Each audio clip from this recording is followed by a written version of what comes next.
오늘 저녁 놓치면 안 될 뉴스 한판 브리핑. 예, 한판 브리핑 한겨레 신문 김한 기자 나오셨습니다. 어서 오십시오. 네, 안녕하세요. 의원직도 내놓겠다. 네. 부친의 농지법 위반으로 국민권익위 투기 의혹 명단에 오른 국민의힘 윤희숙 의원 대선 후보는 물론 의원직도 내려놓겠다. 이런 입장이죠. 네, 그렇습니다. 오늘 오전 국회에서 기자회견을 열었는데요. 대선 후보 경선 참여를 중단하고 말씀하신 대로 의원직도 내려놓겠다고 밝혔습니다. 윤 의원의 아버지는 2016년도에 세종시에 농지를 샀는데 실제는 경작하지 않았다. 그래서 그게 부동산 투기를 한 게 아니냐 이런 이제 의혹에 휩싸여 있는데요. 예. 농지법 위반 자체에 대해서 사과 입장을 밝혔습니다. 국민들께 심려를 끼쳤다라고 하면서도 아버지가 이제 농사를 지으려고 남은 생을 농사를 지으려고 농지를 취득을 했는데 어머니의 건강이 악화되는 바람에 농어촌 공사에 위탁해 임대차 계약을 맺었을 뿐이다 이렇게 해명을 했습니다. 그리고 26년 전에 결혼을 했고 호족 분리 이후 부친의 경제 활동을 알지 못했다 뭐 이렇게 이제 얘기를 했는데요. 예. 어쨌든 이날 어저께부터 예고가 좀 되긴 했지만 의원직 사퇴가 나오면서 굉장히 좀 숙연한 분위기가 됐는데요. 이준석 대표도 직접 기자회견장을 찾아서 윤 의원을 눈물을 흘리면서 만류를 했는데요. 그 장면 소리로 한번 들어보시죠. 같이 이겨내야죠. 안 돼. 다시 한 번만 해요. 이게 제 정치예요? 진짜 필요해요. 안 돼. 안 돼요.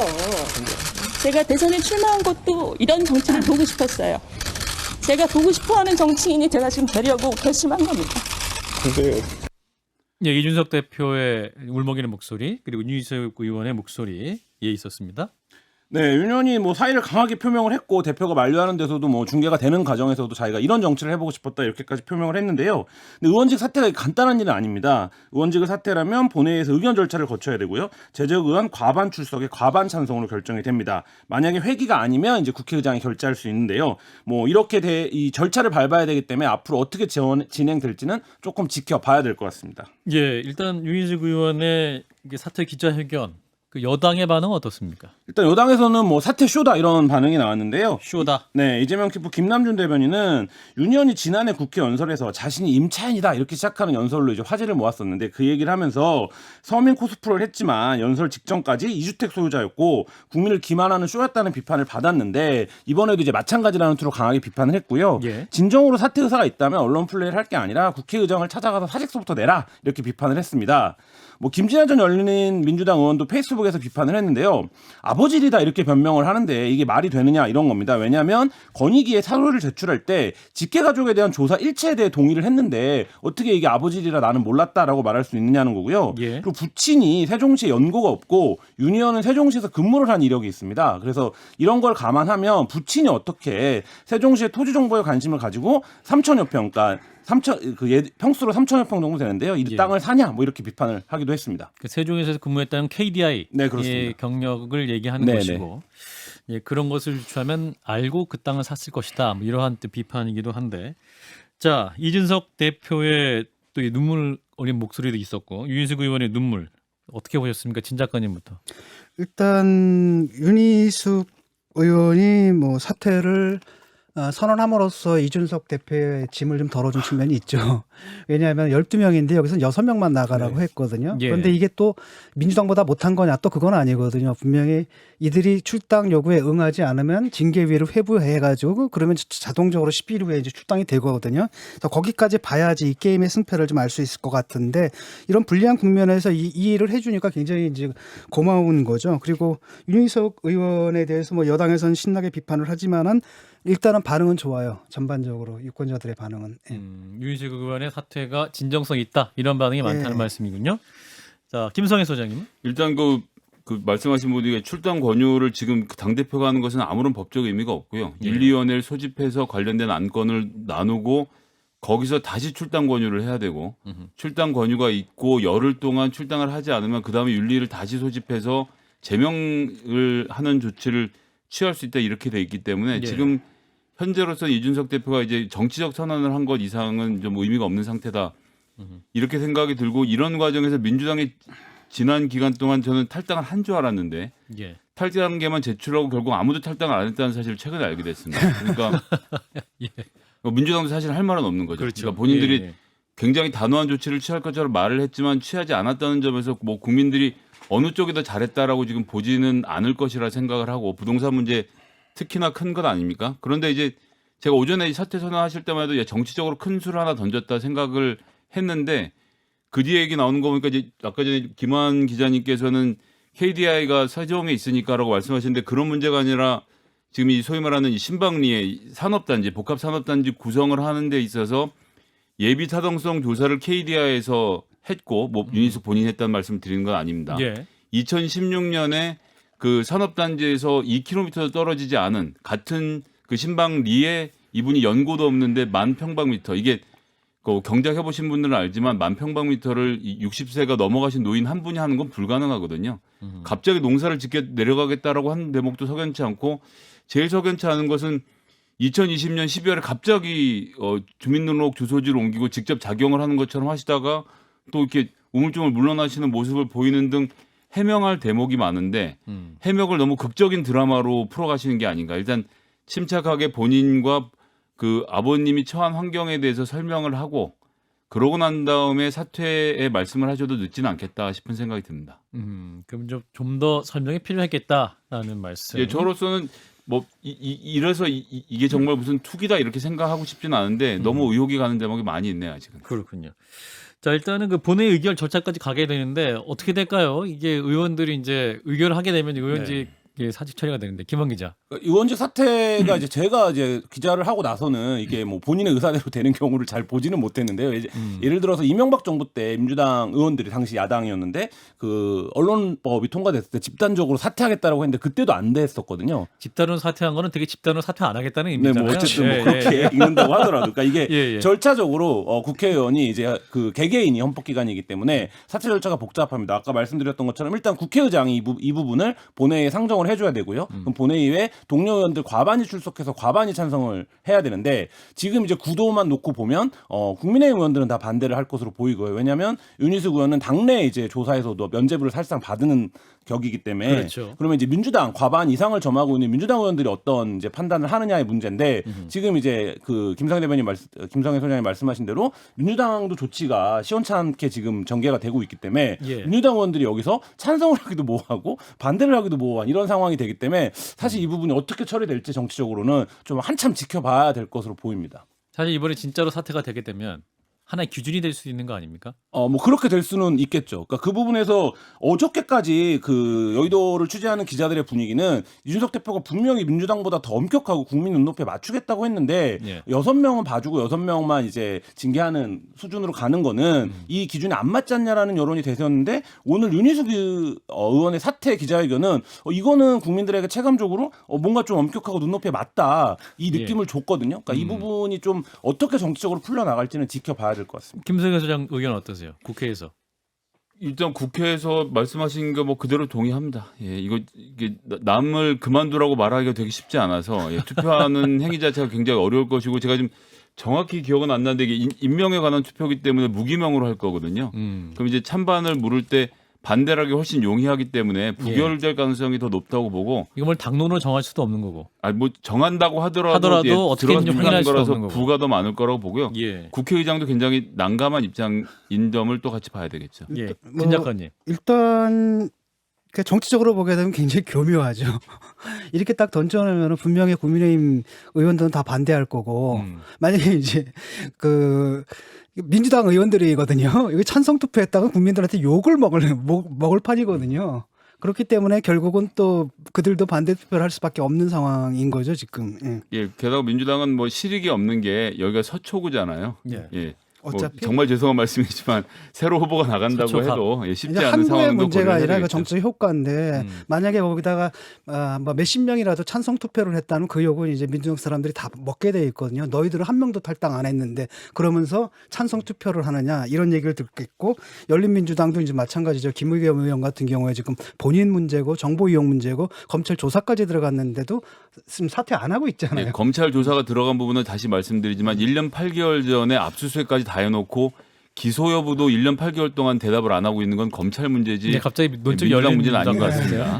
그건 이제 넘어갑시다. 이런 맛 아니겠습니까? 아니 뭐 듣는 분들은 이런 게 훨씬 재밌을 거예요. 그렇군요. 자, 예, 아무튼 이 이슈 또 어떻게 진행될지 지켜봐야 될 것 같습니다. 국민의힘에게 또 이 반전의 계기가 될 수 있을지. 자, 다음 뉴스. 일단 연기된 언론중재법 처리. 오늘 예정됐던 본회의가 연기됐습니다. 네, 그렇습니다. 본회의가 연기됐는데요. 일단 이게 어제 새벽에 벌어진 일이라 법사위의 일이 새벽 4시 네네. 정도에 법사위에서 이제 여당 단독으로 언론중재법 개정안이 처리가 됐습니다. 뭐 국민의힘 의원들은 차수를 변경 뭐 해야 된다 뭐 이런 논란들을 밤 12시까지 하다가 예. 모두 퇴장한 데 이제 처리가 됐는데요.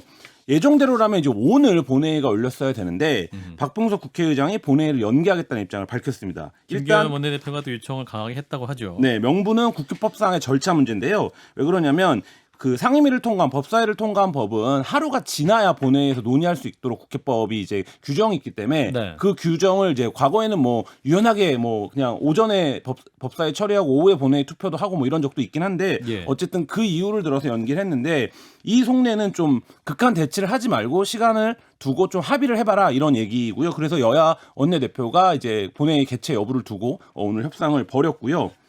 어제 국회가 통과시킨 언론중재법에서는 고의중과실 추정에서 명백한이라는 표현을 뺐고요. 회복하기 어려운 손해를 입은 경우도 삭제했습니다. 예. 다만 고의중과실을 추정하는 조항에서 뭐 보복적이거나 반복적인 허위조작 보도, 별도 검증 절차 없는 복제 인용 보도, 제목 시각자료 조합 내용 왜곡 등 3가지 내용은 그대로 두었습니다. 예. 민주당 내에서도 이제 반대 목소리, 우려 목소리도 많이 있는 게 사실이죠. 예, 뭐 그 조홍천 더불어민주당 의원이 본인의 페이스북에 가장 조목조목 이 부분에 대해서 반대를 했는데요. 예. 이 개정안에 대해서 옳지도 않고 떳떳하지도 이롭지도 않다 이렇게 얘기를 했습니다. 그 여러 가지 이제 오만과 독서 그 프레임에 우리가 다시 들어갈 수 있다 이런 이제 비판이고 어쨌든 이 조홍천 의원도 법률 전문가이기 때문에 예. 법적인 문제도 검사 조목조목 출신이기도 짚었고요. 하고. 네. 네. 대선 주자인 박용진 의원도 이게 개혁의 부메랑이 될 수 있다 이렇게 얘기를 했고 그 이 부분에 대해서 최초로 이제 대선 주자 중에서는 가장 강하게 반대 비판 목소리를 냈습니다. 예, 여당 대선 주자 중에서는 가장 강하게 먼저 이제 비판의 목소리를 냈죠. 그래서 저희가 한번 이제 박용진 의원의 입장을 직접 연결을 해서 들어볼 텐데요. 한번 연결해 보도록 하겠습니다. 자, 민주당 대선 경선 후보입니다. 박용진 의원입니다. 의원님 안녕하세요. 네, 안녕하세요. 예, 지금 지역에 내려가 계시죠? 예, 오늘 경남 일정이 있어서요. 거제와 또 창원 일정을 지금 하고 있는 중입니다. 예, 그러시군요. 지역 일정 잘 마치시면 좋겠고. 그 언론중재법 얘기를 좀 여쭈려고 연결했습니다. 일단은 예. 가장 먼저 대선 주자 중에서 이 개정안의 부작용을 지적하셨는데 개혁이 부메랑이 되지 않을까 우려스럽다. 어떤 의미셨을까요? 제가 우려했던 개혁 부메랑 얘기는 사실 이제 2가지예요. 첫 번째 부메랑 효과는 우리 언론이 이제 뭐 그 사회적인 감시 견제 비판 기능 있잖아요. 예. 이 부분이 이제 위축되거나 눈치 보거나 이렇게 돼버리면 우리가 원래 가지려 했었던 언론 개혁의 취지가 훼손되지 않을까라고 하는 첫 번째 부메랑 효과입니다. 이제 2번째는 이제 일부 어떤 분들은 그동안 이제 언론 매체의 어떤 이렇게 이제 진영에서의 효과, 그래서 뭐 보수적인 분들은 진보 언론을 이제 비판할 때, 또 진보적인 분들은 뭐 보수적인 언론을 비판할 때 이런 언론은 없애야 된다 비판하면서 공격들 하시죠. 근데 사실 보면 민주당의 지지자들 중에서는 일부 보수 매체들의 이런 잘못된 보도라든지 편향적 보도에 대해서 비판하시면서 이런 게 필요해라고 생각하시는지 모르겠지만 역시 마찬가지로 진보 언론, 바른말 해왔고 옳은소리 해왔던 언론들도 이 법에 의해서 위축되고 오히려 피해를 보거나 기능이 약화되거나 할 수도 있기 때문에 예. 진영 문제로 이걸 바라보는 상황은 아니다고 생각을 해서 개혁의 부메랑 효과 이런 말씀을 드렸습니다. 예, 의원님 지금 소리가 제일 잘 들려서요. 이 정도 위치로 이렇게 계속 통화를 해주시면 좋겠습니다. 예. 예, 그런데 이제 오늘 그 몇 가지 수정이 됐습니다. 명백한이라는 표현을 빼고 또 회복하기 어려운 손해를 입은 경우도 삭제하는 것으로 좀 바뀌긴 했는데 이 정도도 부족하다 이렇게 판단하시는 겁니까? 제가 뭐 어제 오늘 1박 2일로 지방 일정 중이고요. 그래서 명확하게 어떤 내용들이 어제 새벽에 바뀌고 통과가 됐는지는 한 번 더 살펴봐야 될 거는 같습니다. 그런데 애초에 우려했었던 바에서는 사실 상임위를 통과하면서 많이 또 조정이 됐고 예. 또 어제 법사위에서도 몇 가지 이제 어떤 뭐 삭제들이 있었다고는 들었거든요. 예. 이제 구체적인 내용은 따로 좀 한번 봐야 될 거는 같습니다만 저는 기본적으로 이 법안의 도입 취지에 대해서는 공감을 합니다. 우리 언론이 갖고 있는 어떤 사회적 영향력, 그 권한에 비해서 제도적인 견제 장치가 많이 부족했던 건 사실이거든요. 예. 이른바 뭐 입법, 사법, 행정이라고 하는 권력 기구들은 서로 견제와 균형의 원칙에 의해서 제도적인 균형을 잡고 있는데 언론은 제4의 권력 또 다른 뭐 권력으로 그 영향력이 막강한데 제도적 견제는 사실 좀 많이 부족했던 건 사실이에요. 그러나 이렇게 하다가 잘못해서 교각사로 숯불 바로잡으려다가 소잡는 경우가 생겨버리면 안 되니까 이 부분을 더 유의 깊게 보아야 한다는 게 이제 제 말씀의 취지이고요. 어느 정도가 지금 그 삭제되고 조정이 되었는지는 더 살펴보겠습니다. 교각 사루다. 그런데 이제 그 민주당 조홍천 의원의 경우도 이 법안 밀어붙이면 그 오만과 독선의 프레임이 작동될 것이다, 부활될 것이다 이런 지적을 하거든요. 의원님도 동의하십니까? 이제 저도 그런 우려가 있어요. 왜냐하면 우리 민주당이 이제 이번에 원내 지도부랑 당 지도부가 어떻게 보면 큰 결심한 거잖아요. 그래서 상임위 다시 이제 뭐 돌려주고 이제 조정하고 법사위도 언제까지 돌려주고 이제 이런 것들을 뭐 당내 반발이 막 상당히 컸는데도 불구하고 큰 결심을 한 거라고 저는 평가합니다. 예. 그래서 제가 찬성을 했고요. 그런데 독선 프레임이 빠지지 않기 위해서 국회 상임위를 재조정하고 양보도 크게 했는데 그 양보가 되기 전에 또 이렇게 마지막으로 한번 밀어붙인다고 돼버리면 원래 우리가 독선적인 국정운영 프레임에 빠지지 않기 위해서 큰 결심한 게 다 또 이렇게 무로 돌아가는 거 아닐까, 무위로 돌아가는 거 아닐까, 독선 프레임에 또 빠지는 거 아닐까라고 하는 걱정이 있죠. 이거 대통령 선거를 앞두고 상당히 안 좋은 영향을 미칠 수도 있겠구나라고 하는 우려는 여전히 있습니다. 의원님, 저 김성애입니다. 제가 그 이제 국회의원으로서 활동하시면서 뭐 이런 종류의 일들을 자주 겪으셨을 텐데 지금 말씀은 이제 언론중재법에 대해서 좀 더 깊은 논의와 토의가 필요하다라고 하시는데 지금까지 국민의힘이 21대 국회 들어와서 보였던 모습들 안건조정소위원회 보내놓으면 60일이든 90일이든 뭐 안건 조정과 관련된 회의를 한 차례도 열지 않는다든지 이번 언론중재법 같은 경우도 8월 12일에 본인들 대안을 갖고 오겠다라고 하고 지금까지 갖고 오지 않는 등 뭐 이번에 통과를 시키지 않으면 실질적으로 국민의힘이 합당한 대안을 갖고 와서 토론을 할 것이다. 이런 기대는 좀 순진한 게 아닌가라고 직접 겪어보신 입장에서는 그렇게 생각하실 수도 있을 것 같은데 좀 어떻게 보십니까? 근데 제가 말씀드린 것처럼 우리가 어쨌든 대선을 앞두고 독선 프레임에 빠지지 않기 위해서 참 여러 가지 고민 끝에 큰 결단을 하고 국회에 이제 재조정, 상임위 재조정 등을 이제 하는 거잖아요. 네. 근데 그걸 앞두고 다시 또 이런 프레임에 빠지게 되는 게 현명하지 않은 거 아닌가라고 하는 우려가 있다는 말씀이고요.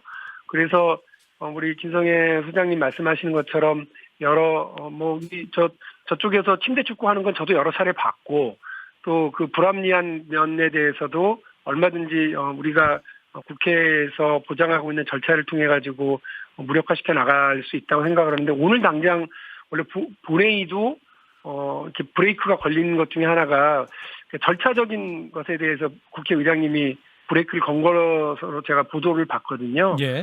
이제 이렇게 자꾸 되면 우리 민주당이 좋은 취지로 법을 이제 도입하려고 하고 좋은 어떤 의지를 가지고 이렇게 절차를 밟아나가는데 부담이 자꾸 우리 쪽으로 쌓인다라는 느낌이 들어서 드리는 말씀입니다. 예. 진중권 작가. 그 민주당에서는 왜 이런 쓸데없는 법을 만드는 겁니까? 지금 자꾸 절차상의 문제를 말하는데 예를 들어서 피해자를 보호하기 위해서는 형사소송 절차상에서 예컨대 판례를 통해 가지고 배상하고 높인다라든 이런 방법들이 있는데 무슨 다른 생각이 있어서 그러는 것 같거든요. 지금 전 세계 한국에 있는 모든 언론 시민단체, 언론학회, 그다음에 전 세계 언론단체에서 다 반대하고 있고 국민들도 반대하는 건데 그들이 반대하는 것은 법안 처리가 늦었다 이걸 반대하는 게 아니거든요. 이 법안 자체가 원칙적으로 국민들이 갖고 있는 헌법적인 권리인 표현의 자유, 언론의 자유를 심각하게 현저하게 저해하기 때문이라는 거죠. 근데 왜 이런 민주당이 자유주의 정당인데 왜 이렇게 만드는 법마다 이렇게 국민의 권리를 제한하는 반자유주의적 입법을 하는 겁니까? 운동권 출신이라서 그러는 겁니까? 뭐 물어보시는 표현이나 근거는 다 이미 뭐 일정한 답을 가지고 물어보시는 것 같긴 한데요. 그러니까 명확성의 원칙이라든지 비례의 원칙이라든지 근대 사법의 기초잖아요. 근데 이런 것들을 다 무시하고 있으니까 문제가 되는 거 아닙니까? 그러나 아까 제가 말씀드린 것처럼 법의 도입 취지 중에 하나가 우리 근대 민주주의가 삼권 분립, 그 삼권 분립이 서로 견제 균형인데요. 언론은 우리 사회가 더 다양해지고 복잡해지면서 언론이 갖는 영향력과 권한은 더 커졌죠. 근데 그 지금의 헌법 체계 사법 질서 속에서 언론이 근데 지금 굉장히 잘못 알고 계신데요. 삼권 분립이 있지만 언론을 갖다 잠시만요. 언론을 권력으로 지금 말하시거든요. 그래서 언론을 갖다 잠시만요. 견제해야 된다라고 하면 결국 정부가 견제하게 된다라는 것이고 예, 이거 전체주의 진작까지. 국가에서나 있을 수 있는 일 아닙니까? 의원님 그렇지 말씀을 않다고 답변 생각을 듣고. 해요. 예. 아니, 그러니까 언론이 언론이- 조금만 말씀을 들어주시죠. 예. 그러니까 제가 언론은 제사의 권력이라고 얘기하는 그건 건 제 표현이 비유죠. 제 표현이 아니고요. 예. 제 표현이 아니고요. 언론인들 스스로도 하시는 말씀이니까. 그러니까 그건 그 비유고 부분에서- 은유지 그 학적인 부분에서 규정이 흥분하시면 아니잖아요. 안 되잖아요. 예, 진작까지 예. 잠깐만요. 잠시만요. 예, 의원님 예. 답변 시간 좀 드리시고. 네. 예. 그래서 그만큼 언론의 그 역할과 권한과 기능이 크다는 말씀이에요. 그런데 그 언론의 기능과 영향력에 비해서 견제 균형 원리가 맞춰지고 있는 건 또 없어요. 그래서 제가 그 부분에서 도입의 취지에는 동의하고 다만 이 부분이 교각사루의 효과를 낳거나 부메랑 효과를 낳아서 언론 기능 자체를 말살해버리거나 그 위축시키게 되면 누가 손해냐는 걸 제가 지적하고 있는 거거든요. 저 역시 제가 유치원 3법을 할 때, 그 다음에 삼성 권력과 맞설 때, 이 과정에서 용감한 기자들, 또 사회적 책임감을 명확하게 알고 있는 언론 매체들이 같이 해주지 않았으면 이거 불가능한 일이라는 걸 제가 더 잘 알아요. 예. 그러니까 이 부분과 관련해서 알겠습니다. 민주당이 왜 그러냐라고만 보실 게 아니라 이 양면이 다 있다라고 하는 점 우리 진중권 교수님도 잘 아실 거라고 생각합니다. 예. 의원님 오늘 윤희숙 의원이 그 부동산 문제 관련해서 의원직 사퇴도 발표를 했죠. 눈물의 사퇴 기자회견도 있었는데 의원님 혹시 보셨습니까? 아니요, 저 따로 못 봤고 그냥 기사로만 전해서 읽었습니다. 예. 기사로 보셨을 때 어떤 느낌이었을까? 평가를 좀 해주신다면? 의원직 사퇴까지 갈 일이냐를 놓고 그 내부에서 논란이 있는 것 같은데 정치인이 자기가 어떻게 그 책임을 질 것인지에 대해서는 본인이 결정할 문제라고 생각을 합니다. 이것은 시오네 아니네 이렇게 평가할 문제는 아니라고 보고요. 예. 윤희숙 의원이 아마 그렇게 스스로 결심을 하게 된 것 중에 하나가 본인이 저는 임차인입니다라고 국회에서 5분 발언을 통해서 민주당과 정부를 좀 비판했었던 거 그리고 근데 권익위로부터 이런 지적을 받고 어떤 비판의 대상이 된 것에 대한 본인의 어떤 판단과 선택이라고 봅니다. 그러면서 그 권익위 조사를 이렇게 막 비판적으로 얘기하고 또 공격하시고 했던데 본인이 어떻게 생각하시는 간에 권익위의 이 조사를 의뢰한 건 국민의 힘이잖아요. 네. 그 절차와 과정이 어땠든 간에 예. 그런데 그 부분을 권익위한테 의뢰해놓고 권익위를 욕하는 건 저는 적절치 않다고 생각하고 정치적 책임을 어떻게 지실지에 대해서 본인이 그렇게 선택하셨다고 그러면 존중하는 게 맞다고 봅니다. 예. 의원님 모시고 좀 경선 얘기 좀 해야 되는데 이게 참 시간이 너무 적게 남았네요. 이 첫 번째 무대는 일단 충청인데 그 민심의 변화 느끼십니까? 저희 민주당 경선이 지금 일정한 박스권에 갇혔어요. 예. 그래서 이제 그 가장 큰 이유가 사실은 1, 2위 후보가 네거티브정을 막 벌이면서 그는 온 흙탕물이 다 3위권 후보인 저한테 튀면서 정책은 온데간데 없고 국민들의 이제 짜증만 유발하고 이런 안 좋은 효과를 낳고 있는데요. 지금이라도 네거티브가 아니라 정책과 대한민국의 미래, 국민의 삶의 변화 이런 부분들을 좀 적극적으로 말해야 된다고 생각하고 예. 제가 그런 면에서 더 적극적으로 노력을 하겠습니다. 아무래도 보다 대한민국 국민들의 삶의 변화를 만들어 가는데 강력한 경제 성장 정책이라든지 국부펀드라든지 이런 바이미 식스 대통령이라든지 이런 좀 발상 전환의 정책들을 제시하니까 국민들의 이쪽으로 좀 관심을 가지셔야 되는데 예. 그 발상 전환의 정책을 내놨는데 옆에서 막 바지 발언이네 또 고구려 백제 신라네 떡볶이네 예. 이런 얘기를 하니까 그 그 경선 과정에 있는 저도 정신이 그렇군요. 산만하더라고요. 의원님 말씀은 죄송한데 여기까지 듣고요. 그 서울 오시면 스튜디오에 모셔서 깊이 한번 들어보겠습니다. 예, 죄송합니다. 네. 여기까지 드릴게요. 고맙습니다. 네, 수고하십시오. 네, 민주당 대선 경선 후보시죠. 박용진 의원 말씀 들어봤습니다. 김한 기자? 네. 짧게 네. 국민의힘 비전 발표 소식 40초 드리겠습니다. 네. 너무 짧은가요? 엄청 많은 후보들이 나와. 그렇군요. 그러면 그 얘기는 다음에 듣고 그 네. 전화 얘기 짧게 평가 듣고 마치도록 하죠. 예, 진 작가님부터. 예, 지금 이분들이 좀 권력이라고 얘기를 하잖아요. 그러니까 이건 비유고 은유인데 이걸 현실로 좀 착각을 하고 있는 겁니다. 그러니까 취지가 좋은데 그 취지에선 항상 입법을 해봤자 이런 식의 결론이 나올 수밖에 없거든요. 언론의 자유가 현격히 제한하는. 그래서 취지는 좋은데 이것은 아니다. 이게 사실 말이 안 되는 겁니다. 예. 예, 언론의 자유를 현격히 제한하는지는 조만간 두고 보면 알 것이고 2005년에 언론중재법을 만들 때도 똑같은 난리가 났었는데 2005년 노무현 정부 때 우리나라 언론 자유도가 가장 높았다는 거 그때는 다시 한번 강조해서 말씀드리겠습니다. 그때는 이렇게 전 세계 언론인들이 이렇게 반대하지는 않았을 겁니다. 아마. 네, 자 김한 기자님 준비한 게 많았는데 네. 다시 모시겠습니다. 알겠습니다. 고맙습니다. 네.